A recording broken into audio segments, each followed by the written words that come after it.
Dalam Bapa dan Putra dan Roh Kudus. Amin. Allah Bapa di surga, kami ucap syukur dan terima kasih atas rahmat-Mu dan kasih-Mu. Engkau mencintai dan mengasihi kami lewat orang tua kami, lewat Bapa kami, lewat Ibu kami. Bantu kami ya Bapa, supaya kami juga menjadi Bapa, menjadi Ibu bagi anak-anak kami, bagi orang-orang yang kami layani. Seperti Engkau sendiri mencintai dan mengasihi Bapamu Yosef dan Ibumu Maria. Dan lewat mereka pula Engkau memberikan rahmat berlimpah pada kami. Terpujilah namamu kini dan sepanjang segala masa. Amin. Para saudara terkasih dalam Kristus, sejujurnya tidak ada orang yang tidak mencintai dan mengasihi ayah dan ibunya. Sejujurnya. Meski kita tahu ada banyak orang yang tidak bersikap demikian. Ya, menelantarkan orang tua, tidak memperhatikan orang tua. Ada banyak hal yang ironi dalam kehidupan masyarakat kita dan keluarga kita. Hari ini dalam bacaan Injil, Yesus kedatangan saudara-saudarinya, kedatangan ibunya. Mungkin di situ Yosef sudah meninggal.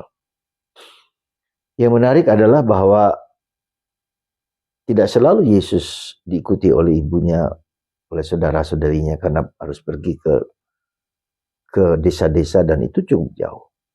Maka ketika Maria dan saudara-saudarinya datang, itu berarti karena Yesus seringkali dianggap sebagai orang gila, orang ODGJ, orang yang tidak memperhatikan dirinya sendiri karena dia melayani banyak orang.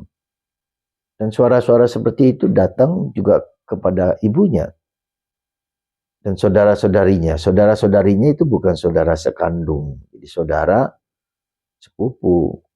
Dan kita juga keluarga jauh pun kita anggap sebagai saudara. Sebab kalau Yesus punya saudara kandung dari ibunya, itu berarti itu Yesus bukan anak tunggal, bukan anak satu-satunya. Padahal dalam kitab suci dikatakan anak tunggal satu-satunya. Oke, jadi kita bisa melihat bagaimana Yesus mengatakan, siapakah saudaraku, siapakah ibuku, siapakah bapakku, siapakah orang yang dekat dengan aku. Kuncinya adalah, ukurannya adalah karena dia menaati kehendak Tuhan.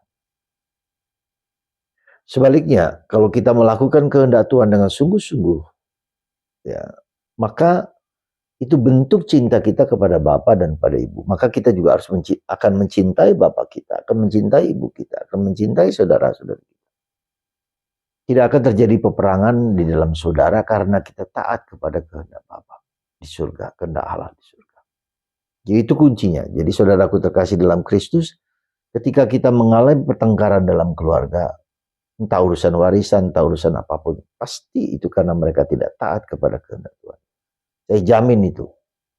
Ya, jadi pasti dia melakukan kehendak Allah yang tak egoisme, entah mendapat bagian yang lebih besar, atau itu dibagikan lebih baik kepada orang lain. Jadi itulah saudaraku yang terkasih dalam Kristus. Salah satu sebab ketika kita mencintai Allah, maka kita mencintai orang-orang yang dekat dengan kita. Dan itu pula yang dilakukan oleh, kita lihat Daud ketika dia memindahkan tabut perjanjian ya dari satu tempat ke tempat yang lain. Ya, dia melakukan sembah bakti yang luar biasa. Ya. Memuji Tuhan, menari-nari, bersyukur dengan seluruh dirinya. Ya, bahkan agak karena begitu bersemangatnya dia mungkin bajunya agak terlepas sedikit. Ya. Nah, saudaraku terkasih dalam Kristus, mari kita bertanya pada diri kita, sejauh mana aku mencintai Yesus? Dan ungkapan cinta itu harus dibuktikan, dinyatakan dalam liturgi, dalam tindakan, dalam doa, dalam kepada siapa saja. Ya, jadi bukan pertama-tama doa dulu, tetapi karena cinta kepada Yesus. Kasih kepada Yesus. Siapakah Yesus itu bagiku? Nah itulah, maka mari kita cek sekali lagi dalam hidup kita, sejauh mana kita mencintai Yesus. Nah bagaimana kita tahu bahwa kita mencintai Yesus? Kalau kita peduli dengan apa yang Yesus lakukan. Bagaimana kita sayang pada Yesus kalau kita peduli dengan keprihatinan yang Yesus lakukan. Entah itu kita berdoa untuk perdamaian, entah itu berdoa untuk orang-orang yang aborsi, entah itu berdoa untuk orang-orang kecil, orang miskin, orang apa.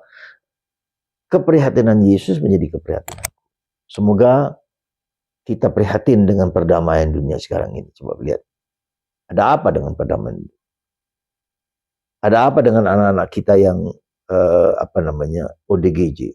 Ada apa dengan anak-anak kita yang menderita dan sakit dengan bermain HP? Semoga keprihatinan Yesus menjadi keprihatinanku dan aku berjuang untuk memperbaiki sebisa dan semampu kita. Semoga Tuhan memberkati kita semua. Bapa, Putra, dan Roh Kudus. Amin.